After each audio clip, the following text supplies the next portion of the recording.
All right, this is part 2 of the compound turbos. So, and I'm gonna explain a few other things and some other ways to save you some money. I did run into a little bit of money here and there, so I was actually able to buy a few of the fab parts, or parts you can fab, just to really save me some time because I'm pretty busy a lot of the time. So, but here's the HX35, which is stock, and then down below, way back in here, you can see the HT3B. I actually, when it came to the HT3B, I was going to rebuild mine, but the to get just a center cartridge, or what they call, you know, the chunk or whatnot, you really can't find one for a very good price. So I was actually able to buy a whole turbo brand new for $500. So that's what I ended up doing. You can see here, basically this is, you know, what they call the cold pipe. This was fabbed up. All it is exhaust pipe. Forgive me, I'm a little sick. But yeah, all it is exhaust pipe. This is, I believe, 4-inch. It matches the inlet on this, which I'm almost positive is 4-inch. And you can see it's a 90, and you have another 90, and then basically just another 90 coming down. Now you can make it to where you have another 90 here, so that way your coupler here is straight. I just did a 90-degree coupler, so I can get a better, yeah, you can see right there. It does change size. You got your 4-inch, this is 4-inch, and then over here, I believe it's 3 or 3.5. So, so I did have to order this off a line. I just took some measurements and started basically doing a Google search for it, and ended up finding one. I think that ran me about 15 bucks. When it comes to your other couplers though, your straight ones, one thing I noticed is you can spend $35 on one of these. It's absolutely ridiculous. The first time I ordered one, when I got it, it was actually one, I believe it was on that side over there for that one. I realized basically it's the same material and construction as fuel tank filler neck for like a semi truck, and part stores sell all different types of sizes and lengths and whatnot. So you know, you can spend, to get one from that's a name brand from, you know, some of these diesel places, you can spend $35, or go to the part store and you can get a foot of this stuff for, I think it's like $5 or $6, and you can cut that down and make 2 or 3 boots for it, as long as it's a straight pipe and it's going, you know, 4-inch to 4-inch. This stuff works great. Ever since I started using this stuff, which is before I even started the compounds, never had a problem with it. Like I said, it's super stiff. Got one there. This is the exact same stuff. I mean, it's thick wall construction. I don't know how many layers it is, but you're not going to blow it out. I mean, unless you're putting, you know, 100 plus PSI on it. And even then, I don't think you're going to blow it out. So, but anyway, so that's that basically. Like I said, if you can find a friend that's a welder, or you're good enough to, you know, weld, you know, by all means, that's the easiest way to make that. This pipe online runs roughly like $250. I made this for, I think it was just under $100. So right there is going to save you some money. Getting the fuel nozzle filler neck stuff, that's going to save you a ton of money too, depending on how many couplers that you do need to buy. So basically my intake here for the HT3B, that is a 5.5 intake on it.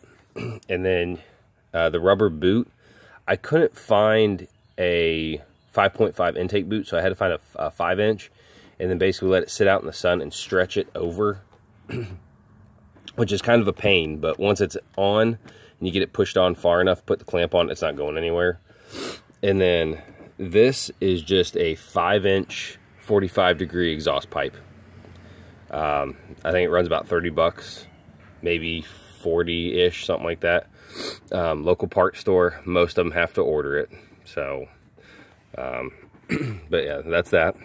And then intake. It's kind of hard to find one that is a 5-inch intake. Most of your big honking air filters are like a 4-inch. They were able to order this one in, however, the filter here had a metal casing around it. They had to cut off because it was just ungodly wide. You know, it was stuck out like here. I couldn't get it to fit in here, so I had to cut that metal casing off. You can see where I cut it off. In the future, I am going to order one offline that maybe fits my dimensions a little bit better. It was one of those things that I got it because they had it in stock, and it was the last piece of the puzzle, and I really wanted to fire it up and test drive it. So, I've done a lot of research, and a lot of people use the really small cone ones, and a lot of the forums that I was reading was basically saying that after a while, your cone filters will suck in. They'll basically collapse on themselves. So I wanted to go with the bigger one, just basically less chance of it. Obviously, if it starts sucking in, it's dirty, it needs cleaned. But, you know, with a bigger filter like this, less likelihood. And, you know, these paper filters like this, I mean, they last a substantially long amount of time, you know, unless you're going down dirt roads every day. My last one, which is the one I just pulled off, I believe I ran it for like 5 years or something like that, and I mean, it was just now starting to get like super dirty. So just something to keep in mind. You know, the paper filters are just as good as the wash and reuse ones. I'm not a big fan of them. I relocated my battery just up here. It's pretty easy. The battery cable just runs along the back now instead of in front on the radiator here.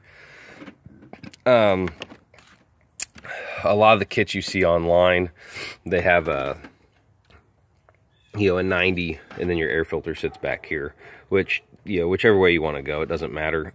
I didn't have to buy any extra parts to put this here. I used the old battery tray, just trimmed it down and bolted it into the fender.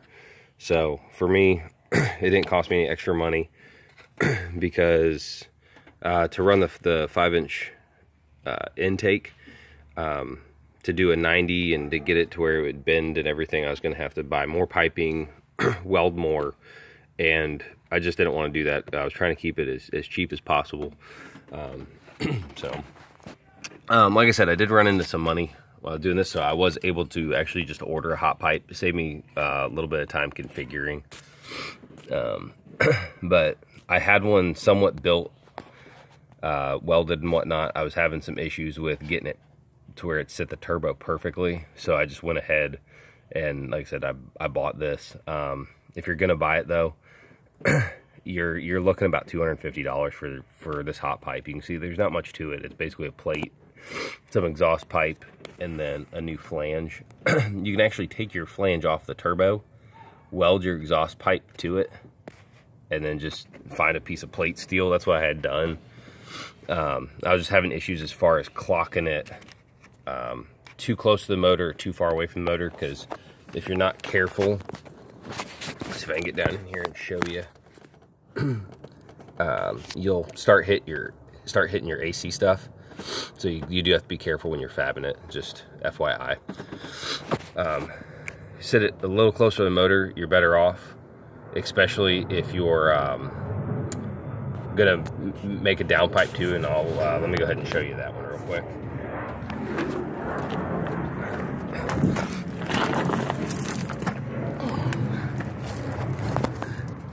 This is my exhaust. It's 5-inch, but it's kind of hard to see, but you will have, it's a tight fit for 5-inch. It definitely is. But you can see mine's, it's bolted in, it works. It just takes some finagling. If you order this offline, you're looking at about, I think it's $130 for a downpipe. And then I just did a full, see the welds are kind of crappy. But you can see mine is just a full 5-inch straight pipe, and it goes out all the way to where the old exhaust was, just right there. This pipe here, none of the local exhaust shops could bend 5-inch, so I ordered this back section offline. It was, I believe it was $130, and then the straight pipe at the exhaust shop was, I believe, $95 plus the cost of the downpipe. So as far as binding, 5-inch exhaust, you're pretty much going to break even either way, whether you order it or you make it. Just because if you order it offline, I believe it's like $350, and you're gonna have to change the downpipe, because I couldn't find any place that sold a 5-inch downpipe. It's all 4-inch downpipe to 5-inch exhaust, so you have to change out the downpipe anyway. This is my for my boost. This is not overall boost. My overall boost is actually on the other side of my intake. This is, some people call it secondary boost.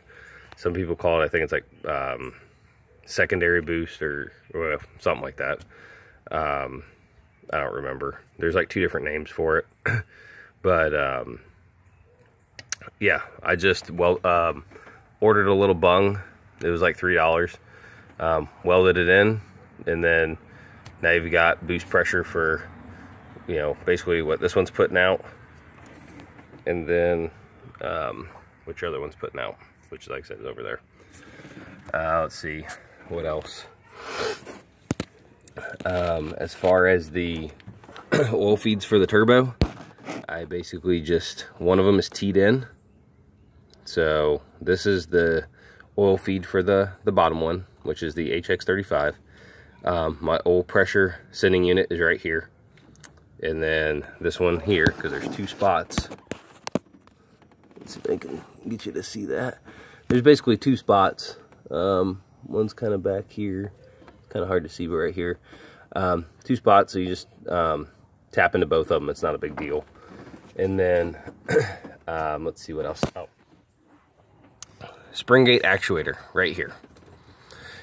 You'll need that. It's fully adjustable, so that way, too much boost out of this, and it'll, basically cut it, just like a blow-off valve or anything else. It takes place of your stock one. This I did order offline because I wasn't sure how to make one exactly, and so yeah, I just ordered one.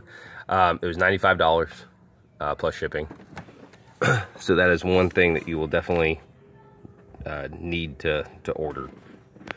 But let's see, what else can I tell you about this setup? The only thing I still have left to do is a support bracket for the bottom turbo. It's basically going to bolt